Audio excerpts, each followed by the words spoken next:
പാർവണ ഭാഗം 2. രചന സംഭാഷണം രുദ്രപ്രിയ. MBA പഠനം കഴിഞ്ഞ് നാട്ടിൽ തിരിച്ചെത്തിയതാണ് ശിവ. ഒരിക്കൽ നാട്ടിലെ ഉത്സവം കൂടാൻ പോയി. അന്ന് അവിചാരിതമായിട്ടാണ് ആദ്യം പാർവണയെ കാണുന്നത്.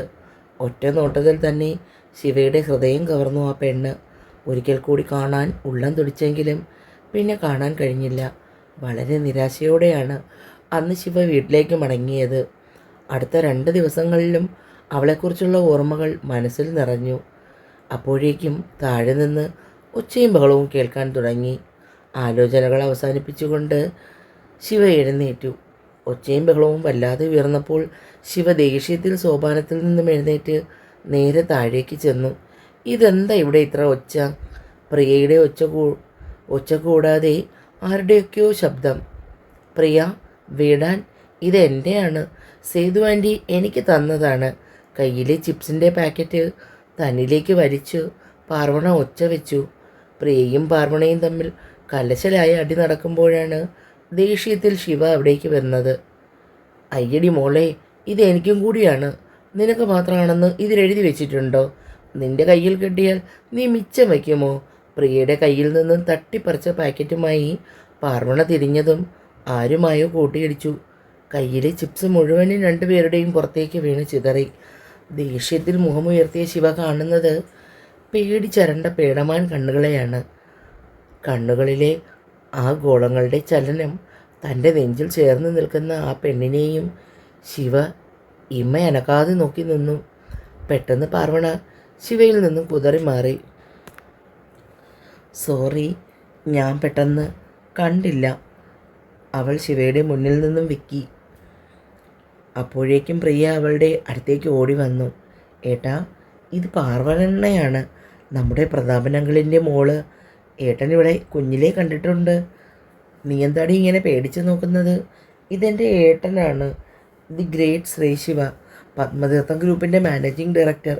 നീ ഇങ്ങനെ അന്തം വിട്ട് നോക്കണ്ട എൻ്റെ ഏട്ടനെ. അപ്പോഴേക്ക് ഇത്രയും നേരം താൻ ശിവേട്ടനെ നോക്കി നിൽക്കുമായിരുന്നു എന്നവൾക്ക് മനസ്സിലായി. പാർവണ വേഗം മുഖം മാറ്റി. എന്നാൽ ശിവ ആകെ ഞെട്ടി നിൽക്കുവാണ്. ആരെയാണോ കാണാൻ കൊതിച്ചത് ആ ആളിനെ തന്നെ കൺമുന്നിൽ എത്തിച്ചിരിക്കുന്നു. പ്രതാപനങ്ങളിൻ്റെ മകനാണോ? അവൾ ഇത്രയും സുന്ദരിയാണോ? ശിവ അവളെ ഏറുകണ്ണിട്ട് നോക്കി. അപ്പോഴേക്കും സേതു അവിടേക്ക് വന്നു. താഴെ ചിതറിക്കിടക്കുന്ന ചിപ്സിലും പ്രിയയിലും പാർവണയിലും ഒക്കെ ആ നോട്ടം വന്ന് നിന്നു. നിനക്കൊക്കെ എന്തിൻ്റെ കേടാ? 2നും കെട്ടി, പിള്ളേരും ആകാറായി, എന്നിട്ടും കുട്ടികളെ മാറിയില്ല. ഇതിപ്പോൾ 2ഉം കൂടി മുഴുവൻ വൃത്തിയാക്കിയിട്ട് കഴിക്കാൻ വന്നാൽ മതി. അതും പറഞ്ഞ് സേതു ശിവയെയും കൂട്ടി കഴിക്കാൻ പോയി. ശിവ കഴിച്ചുകൊണ്ടിരിക്കുമ്പോഴാണ് പ്രിയയും പാർവണയും കൂടി അങ്ങോട്ട് വന്നത്. ആഹാ, അവിടേക്ക് വൃത്തിയാക്കിയോ 2ആളും? സേതുവിൻ്റെ ചോദ്യത്തിന് പാർവണയാണ് മറുപടി പറഞ്ഞത്. എല്ലാം വൃത്തിയാക്കി ആൻറ്റി, വാ കഴിക്കാനിരിക്കാം. ഇടിയപ്പവും മുട്ടക്കറിയും സേതു 2 പേർക്കും വിളമ്പി വെച്ചു. പ്രിയ ആസ്വദിച്ചു കഴിക്കുവാൻ തുടങ്ങി. പാർവണയ്ക്ക് എന്തോ ശിവയുടെ സാന്നിധ്യത്തിൽ വല്ലാത്ത ജാള്യത തോന്നി. അത് മനസ്സിലാക്കിയ ശിവ കഴിച്ചു മതിയാക്കി എഴുന്നേറ്റു. ശിവ മുറിയിലെത്തി നേരെ കട്ടിലേക്ക് വീണു. അപ്പോഴേക്കും അവൻ്റെ കണ്ണിൽ പിടയ്ക്കുന്ന അവളുടെ കണ്ണുകളായിരുന്നു. അവളെ ആർക്കും വിട്ടുകൊടുക്കില്ല. ശ്രീശിവയ്ക്ക് വേണ്ടി ജനിച്ച പെണ്ണാണ് പാർവണ. നേരെ സന്ധ്യയായിട്ടും പാർവണയെ കൂട്ടാൻ പ്രതാപൻ എത്തിയില്ല. രാജശേഖരനും അത്യാവശ്യം എന്തോ തിരക്കിലായിരുന്നു. സേതുവിൻ്റെ ഫോൺ തുടർച്ചയായി റിങ് ചെയ്യുന്നത് കേട്ടാണ് ശിവ അതെടുത്തത്. ഹലോ സേതു, ഞാൻ ഭാമയാണ്. ഇവിടെ പ്രതാപേട്ടൻ എന്തോ തിരക്കിലാണെന്ന്. ആൻറ്റി, ഞാൻ ശിവയാണ്. ഫോൺ അമ്മയുടെ കയ്യിൽ കൊടുക്കാം. മോനായിരുന്നോ? ഞാൻ സേതുവാണെന്ന് വിചാരിച്ചു. അമ്മയ്ക്കാണ് ഫോൺ. ശിവ ഫോൺ അമ്മയെ ഏൽപ്പിച്ച് മുറിയിലേക്ക് പോയി. എന്തേ ഭാമേ? സേതു, പ്രതാപേട്ടൻ എന്തോ തിരക്കാണ്. മോളെ ഒന്ന് ഇവിടെ വരെ ആക്കാൻ ഡ്രൈവറോട് പറയാമോ? അതിന് ഡ്രൈവറുടെ ആവശ്യമില്ല, ഞാൻ ശിവയോട് പറയാം മോളെ ഒന്ന് അവിടേക്കാക്കാൻ. എന്താ, അതുപോരെ? കുറച്ചു നേരം നീണ്ടു നിന്നു ആ സംഭാഷണം. പിന്നെയും ഫോൺ മാറ്റി വെച്ചുകൊണ്ട് സേതു നേരെ ശിവയുടെ മുറിയിലേക്ക് പോയി. ശിവ പുറത്തു പോകാൻ റെഡിയാകുമായിരുന്നു. മോനിതെവിടേക്കാ? ഒന്ന് പുറത്തു പോകണം അമ്മ. എന്താ? മോനെ, പ്രതാപേട്ടൻ എന്തോ തിരക്കാണെന്ന്. ഭാമ അത് പറയാനാണ് വിളിച്ചത്. നീ ഒന്ന് പാർവണ മോളെ വീട് വരെ ഡ്രോപ്പ് ചെയ്യുമോ? ഡ്രൈവറെ കൂട്ടിവിടാൻ അമ്മയ്ക്ക് മനസ്സ് വരുന്നില്ല. അതിനെന്താ, അമ്മ വേഗം വരാൻ പറ, ഞാൻ അങ്ങോട്ടാക്കിയേക്കാം. സേതു മുറിക്ക് പുറത്തേക്ക് ഇറങ്ങിയതും ശിവയുടെ ചുണ്ടിൽ അറിയാതെ ചിരി പൊട്ടി. ശിവ റെഡിയായി പുറത്തേക്ക് വരുമ്പോൾ അമ്മയും പ്രിയയും പാർവണയും അവനെയും കാത്തു നിൽപ്പുണ്ട്. ശിവ വന്നതും പാർവണ ശിവയ്ക്കൊപ്പം ഡോറ് തുറന്ന് കാറിലേക്ക് കയറി. പ്രിയയോടും സേതുവിനോടും യാത്ര പറഞ്ഞു. പാർവണ ശിവയ്ക്കൊപ്പം യാത്രയായി. കുറച്ചുനേരം ഇരുവരും ഒന്നും മിണ്ടാതെ യാത്ര ചെയ്തു. ഒടുവിൽ ശിവ തന്നെ സംസാരത്തിന് തുടക്കം കുറിച്ചു. തനിക്ക് എന്നെ അറിയില്ലേ? ഞാൻ പണ്ട് ഓർമ്മയേ ഉള്ളൂ ശിവേട്ടനെ. ഇപ്പോൾ എത്ര വർഷമായി നമ്മൾ തമ്മിൽ കണ്ടിട്ട്? ഞാനിപ്പോൾ 5 വർഷമായി പുറത്തല്ലേ. അതിനു മുൻപ് തന്നെ എനിക്ക് തന്നെ കാണുമ്പോൾ വെപ്രാളാണല്ലോടോ. എല്ലാ പേരോടും വാതോരാതെ സംസാരിക്കുന്ന ആൾ എന്നെ കാണുമ്പോൾ സൈലൻ്റ് ആകും. അതേ പ്രകൃതം തന്നെ ഇപ്പോഴും. തനിക്കെന്നെ പേടിയാണോ വർണ്ണ? ശിവയുടെ വർണ്ണ എന്നുള്ള വിളി പാർവണയിൽ ഒരുപാട് സന്തോഷമുണ്ടാക്കി.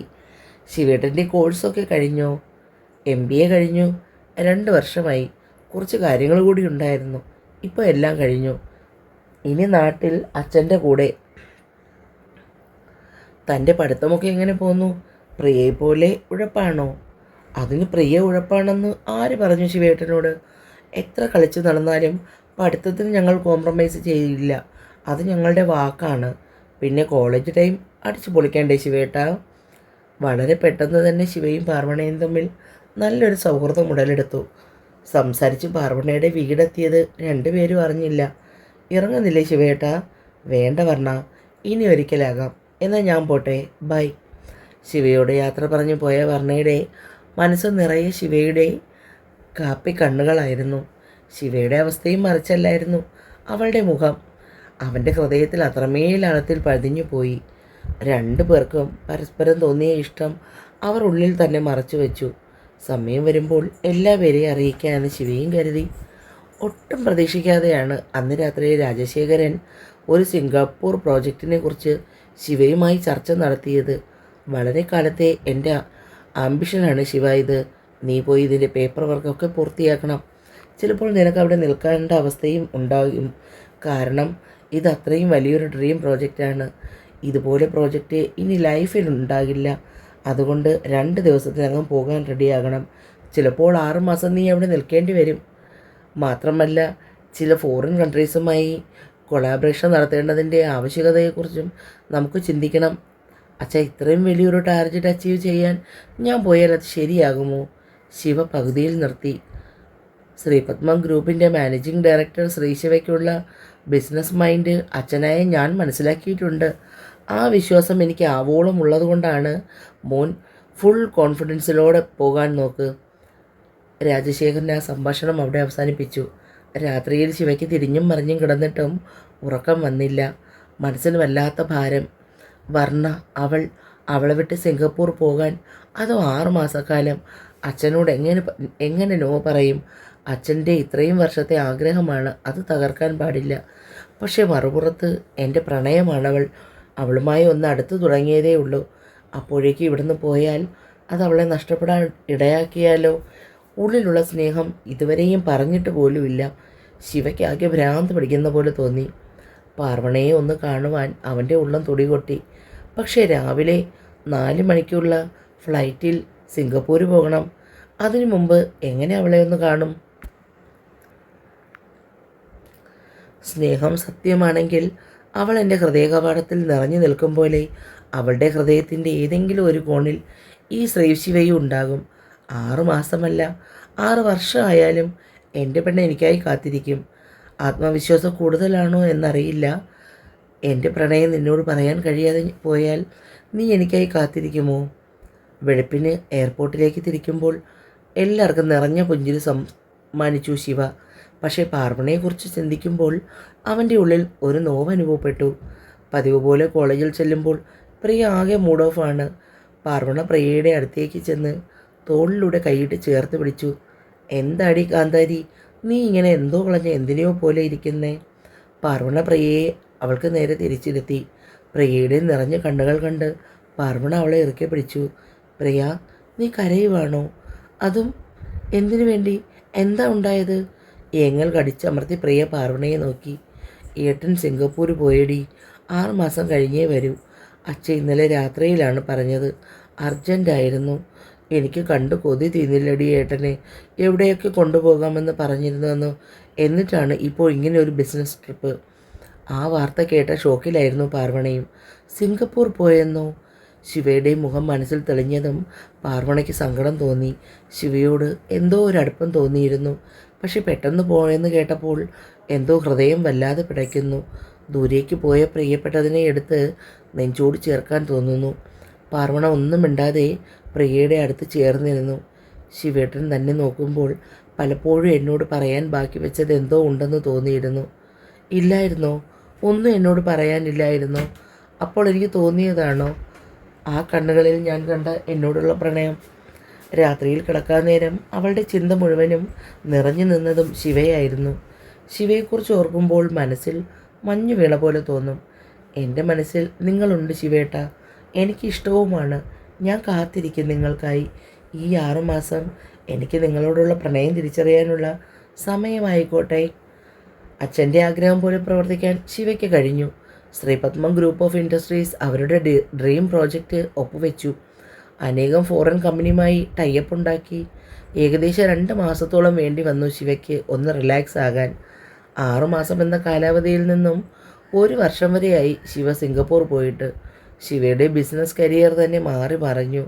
യങ് ബിസിനസ്മാൻ എന്ന നിലയിൽ ശ്രീശിവയുടെ കരിയർ ഗ്രാഫ് വേഗത്തിൽ ഉയർന്നു. ഭാമേ, നമ്മുടെ കമ്പനിയിൽ വർക്ക് ചെയ്യുന്ന പ്രഹ്ലാദൻ പാർവണ മോക്ക് ഒരാലോചന കൊണ്ട് വന്നിട്ടുണ്ട്. നല്ല ആലോചനയാണെന്ന് തോന്നുന്നു കേട്ടിട്ട്. അച്ഛനും അമ്മയ്ക്കും ഒറ്റ മകനാണ് ശ്യാമോഹൻ. ഇവിടെ സെക്രട്ടേറിയറ്റിൽ ജോലി ചെയ്യുന്നു. നമുക്കിതൊന്ന് ആലോചിച്ചാലോ ഭാമേ? പ്രതാപേട്ടന് ഇഷ്ടമാണെങ്കിൽ മുന്നോട്ട് പോകാം. എന്തായാലും മോളോടും കൂടി അഭിപ്രായം ചോദിച്ചിട്ട് മതി. ഭക്ഷണം കഴിക്കാനിരിക്കുമ്പോൾ പ്രതാപൻ പാർവണയോട് വിവാഹകാര്യം സംസാരിച്ചു. ആലോചനയുടെ കാര്യം കേട്ടപ്പോൾ തന്നെ അവളുടെ മുഖം മങ്ങി. ശിവയുടെ മുഖവും കുഞ്ഞു കണ്ണുകളും അവളുടെ കണ്ണുകളിൽ മുഴുവോടെ നിന്നു. ശിവേട്ടൻ പോയിട്ട് ഇത്ര നാളായി, ഒരു വിവരവും അറിഞ്ഞിട്ടില്ല. പ്രിയയോടും ഒന്നും ചോദിച്ചില്ല ശിവയെക്കുറിച്ച്. പിന്നെ എങ്ങനെയാണ് അറിയുന്നത് ആ മനസ്സിൽ എന്താണെന്ന്? എന്താ മോളെ ആലോചിക്കുന്നേ? നിനക്ക് സമ്മതമാണെങ്കിൽ ഞാൻ അയാളോടൊന്ന് വന്ന് കാണാൻ പറയാം. നല്ലതാണെങ്കിൽ ഇതുമായി മുന്നോട്ട് പോകാം. അച്ഛ ആലോചിച്ച് ചെയ്യൂ. എനിക്ക് അഭിപ്രായമൊന്നുമില്ല. അതും പറഞ്ഞ് പാർവണ എഴുന്നേറ്റ് പോയി. മുറിയിലേക്ക് ചെന്ന പാർവണ നേരെ ബെഡിലേക്ക് വീണു. എന്തിനാ ശിവേട്ട എന്നോടൊരു വാക്ക് പോലും പറയാതെ പോയേ? എന്നെ ഇഷ്ടമല്ലായിരുന്നോ? ഒരു വാക്ക് പറഞ്ഞു പോയെങ്കിൽ ഞാൻ കാത്തിരിക്കുമായിരുന്നില്ലേ? ഇത് 6 മാസം എന്ന് പറഞ്ഞിട്ട് ഇപ്പോൾ 1 വർഷമായില്ലേ? ഞാൻ ഇനിയും എന്തർത്ഥത്തിലാണ് കാത്തിരിക്കുന്നത്? അവളുടെ കണ്ണുകളിൽ നിന്നും കണ്ണുനീർ പൊഴിഞ്ഞു. രാജ, നീ സേതുവിനെയും മോളെയും കൂട്ടി നാളെ ഒന്ന് വീട് വരെ വരണം. പാർവണ മോളെ കാണാൻ നാളെ ഒരു കൂട്ടർ വരുന്നുണ്ട്. നിങ്ങൾ കൂടി ഉണ്ടാവണം. എന്താടോ ഇത്രയും പെട്ടെന്ന് മോക്കൊരാലോചന? രാജൻ പകുതിയിൽ നിർത്തി. അങ്ങനെയല്ലടാ, ഓഫീസിലെ പ്രഹ്ലാദൻ ഒരു ആലോചനയെക്കുറിച്ച് പറഞ്ഞു കേട്ടപ്പോൾ കൊള്ളാമെന്ന് തോന്നി. അപ്പോൾ അവർ വന്നൊന്ന് കാണട്ടെ എന്ന് കരുതി. രാവിലെ നീ നേരത്തെ എത്തണേ? ഞാൻ എത്തിക്കൊള്ളാമടാ, നീ ഫോൺ വെച്ചോ. ഞാൻ സേതുവിനെ വിളിച്ച് പറയണോ രാജ?